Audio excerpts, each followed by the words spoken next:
బ్రాహ్మణుడిగా జన్మించి క్షత్రియుడి వలె ఒక్కడే సైన్యంగా అనేక మంది వందలాది సైన్యాలని ఎదుర్కొన్న మహావీరుడు భార్గవరాముడు శ్రీ పరశురాముల వారు. పూర్వం త్రేతాయుగ సమయంలో క్షత్రియులు విచక్షణ కోల్పోయి ప్రజల్ని హింసించడం, దోచుకోవడం, స్త్రీలపై అత్యాచారాలు చేయడం లాంటివి చేశారు.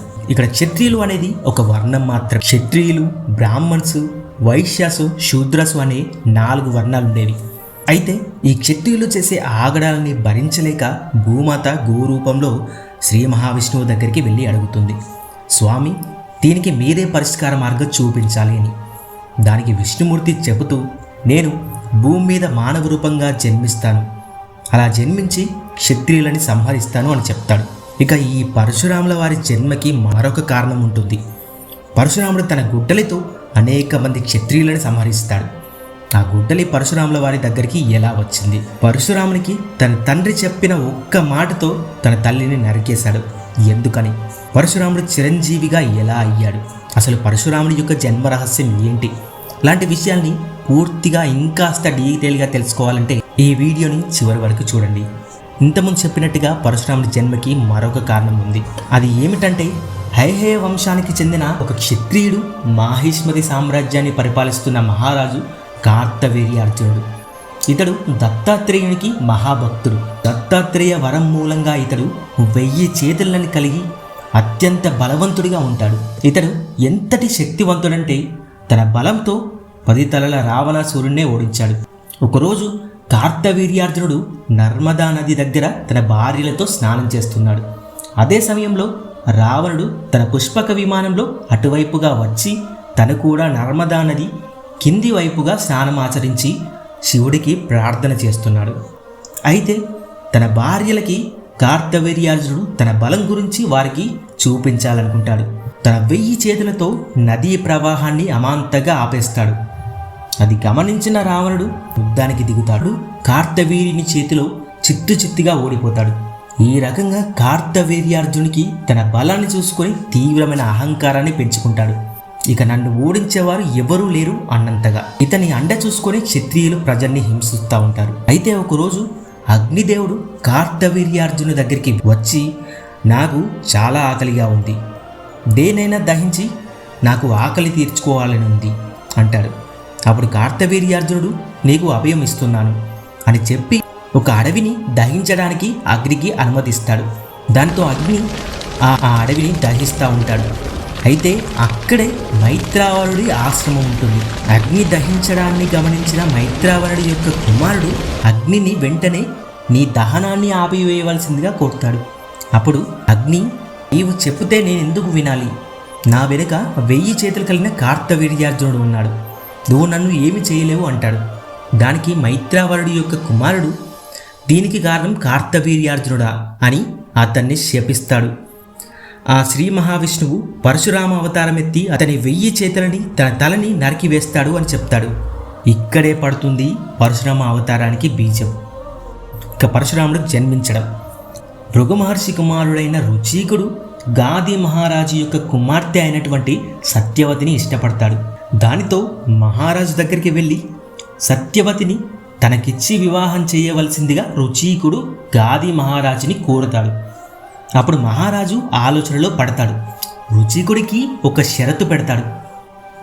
నీవు కేవలం చెవి మాత్రం నల్లగా ఉండి మిగతా శరీరం తెల్లగా ఉన్నటువంటి 1000 గుర్రాలని నాకు కానుకగా ఇచ్చి సత్యవతిని వివాహం చేసుకో అంటాడు. అప్పుడు రుచీకుడు గంగానది వద్దకి వెళ్ళి వరుణుణ్ణి ప్రార్థించగా గంగానదిలో నుంచి 1000 అశ్వాలు పుట్టుకొస్తాయి. దీనివల్లే గంగానదికి అశ్వతీర్థం అని పేరు కూడా వచ్చింది. ఈ అశ్వాలని తీసుకువెళ్ళి గాదికి ఇచ్చి సత్యవతిని వివాహం చేసుకుంటాడు రుచీకుడు. ఇక వివాహం తర్వాత ఒక రోజు సత్యవతి మామగారైనటువంటి భృగు మహర్షి ఇంటికి వస్తాడు. కోడల్ని కొడుకుని దీవించి కోడల్ని ఒక వరం కోరుకోమంటాడు. అప్పుడు సత్యవతి, నాకు నా తల్లిగారికి ఒక కుమారుణ్ణి ప్రసాదించండి అని ఒక వరాన్ని కోరుకుంటుంది. దానికి భృగువు సరేనని, మీరిద్దరూ స్నానం చేసి నీవు అనగా సత్యవతి మేడి చెట్టుని, మీ తల్లి అశ్వత్థ వృక్షాన్ని కౌగిలించుకోండి అని చెప్తాడు. వీరు దానికి వ్యతిరేకంగా చేస్తారు. ఆ తర్వాత 2 హావిసి పాత్రల్ని ఇచ్చి ఒకటి నీవు తిని మరొక హావిస్సు పాత్రని తన తల్లిని తీసుకోమని చెప్తాడు. అప్పుడు సత్యవతి తినాల్సిన పాత్రని తల్లికి ఇస్తుంది, తల్లి తినాల్సిన పాత్రని సత్యవతి తింటుంది. అయితే దీనిని మంత్రశక్తితో గమనించిన భృగువు ఇది అర్థమై మీరిద్దరూ ఎంతో పొరపాటు చేశారు. దీనివల్ల గాది మహారాజుకి బ్రాహ్మణ ధర్మం ఆచరించేటువంటి ఒక గొప్ప మహర్షి పుడతాడు. ఇక నీకు క్షత్రియ పద్ధతిని ఆచరించే గొప్ప వీరుడు పుడతాడు అని చెప్తాడు. దానికి సత్యవతి భృగు మహర్షితో చెబుతూ, నా భర్త ఒక గొప్ప మహర్షి, ఆయనలాగా నా కుమారుడు ఉండాలని నేను కోరుకుంటున్నాను. కావాలంటే నా మనవడిగా క్షత్రియ ధర్మం కలిగిన వీరుని ఇవ్వండి అని కోరుకుంటుంది. దానికి సరేనని, ఎలాగూ ఈ భృగు వంశంలో పుడుతున్నాడు కదా అని తదాస్తు అంటాడు. దానితో గాది మహారాజ్ క్షత్రియుడిగా పుట్టి బ్రహ్మజ్ఞాని అయ్యేటువంటి విశ్వామిత్రుడు పుడతాడు. ఇక సత్యవతికి జమదగ్ని మహర్షి పుడతాడు. ఆ జమదగ్ని మహర్షి ప్రసేనజితు మహారాజు యొక్క రాజకుమార్తె అయినటువంటి రేణుకాదేవిని వివాహం చేసుకుంటాడు. ఈమె సాక్షాత్తు అమ్మవారి స్వరూపం. వీరిద్దరికీ రుమన్వంతుడు, సుషేనుడు, వసుడు, విశ్వవసుడు అని 4 కుమారులు జన్మిస్తారు. ఆ తర్వాత విష్ణుమూర్తి 6వ అవతారమైనటువంటి పరశురాముడు జన్మిస్తాడు. పరశురాముల వారి పేరు కేవలం రాముడు మాత్రమే. పరశు అంటే గొడ్డలి. ఇది ఇలా ఉండగా ఒకరోజు జమదగ్ని మహర్షికి నీరు అవసరం పడుతుంది. దానితో భార్య రేణుకాదేవి నీటి కోసం ఒక సరస్సు దగ్గరికి వెళ్తుంది. అక్కడ చిత్రరథుడు అనే రాజు తన రాణులతో నీటిలో ఆడుతూ ఉంటాడు. అయితే ఆ మహారాజుని కొద్దిసేపు రేణుకాదేవి చూస్తుంది. అలా నీరు తీసుకురావడం ఆలస్యమవుతుంది రేణుకాదేవికి. దీన్ని గమనించిన జమదగ్ని తన 4 కుమారులని పిలిచి తన తల్లి యొక్క తలని నరికివేయమంటాడు. వారు తల్లిని చంపడం మహాపాపమని, ఆ పనిని మేము చేయలేమంటారు. దానికి ఆగ్రహించిన తండ్రి జమదగ్ని వారిని అడవిలో జంతువుల్లా సంచరించండి అని శపిస్తాడు.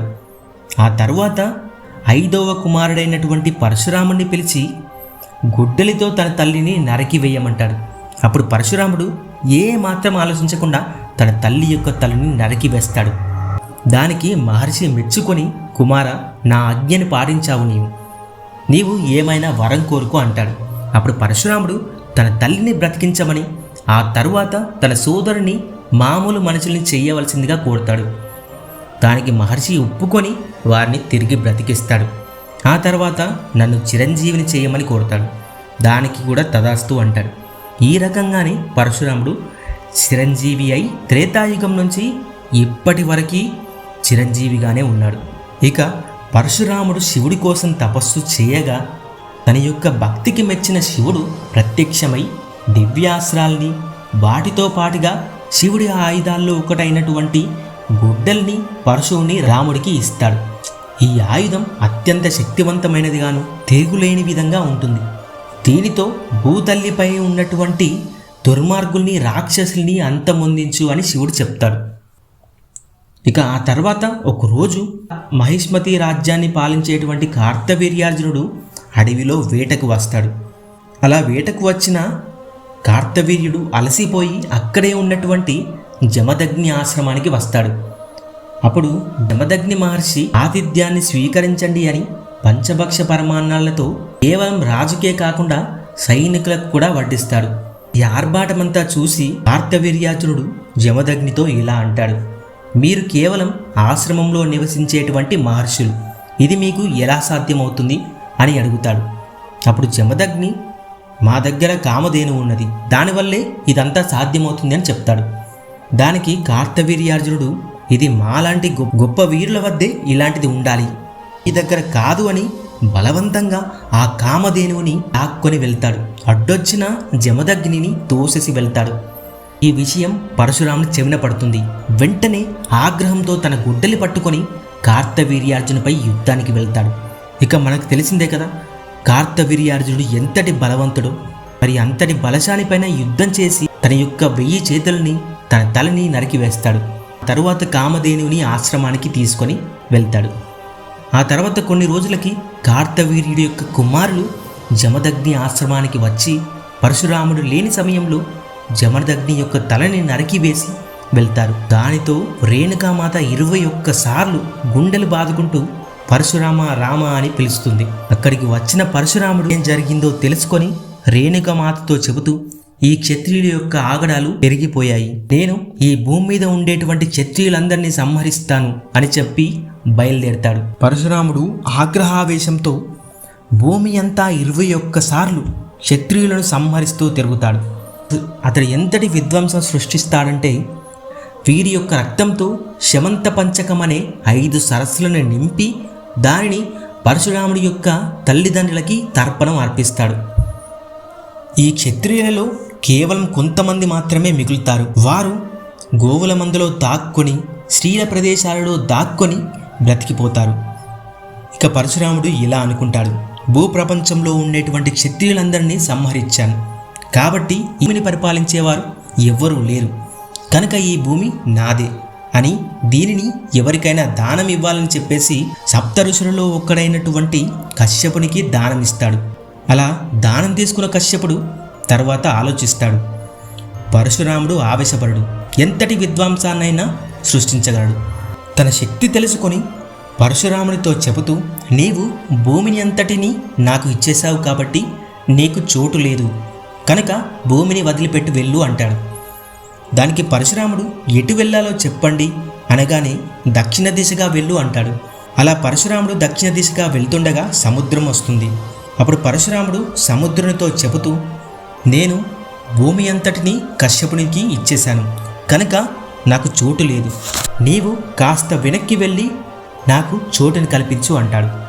అప్పుడు పరశురాముడి కోపం తెలిసిన సముద్రుడు మీరే చెప్పండి ఎంత దూరం వెళ్ళాలో అని అంటాడు. దానికి పరశురాముడు తన గొడ్డలు విసిరి నా గొడ్డలి ఎక్కడి వరకైతే వెళ్తుందో అక్కడి వరకు వెళ్ళు అని చెప్పగానే సముద్రుడు అక్కడి వరకు వెళ్తాడు. అలా సముద్రుడు వెనక్కి వెళ్ళగానే మహేంద్రగిరి పర్వతం ఉంటుంది.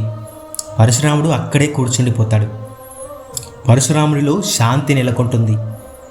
పరశురాముడు అక్షయ తృతీయ రోజున పుడతాడు. ఇక ఆ రోజుని పరశురామ జయంతిగా కూడా పిలుస్తారు.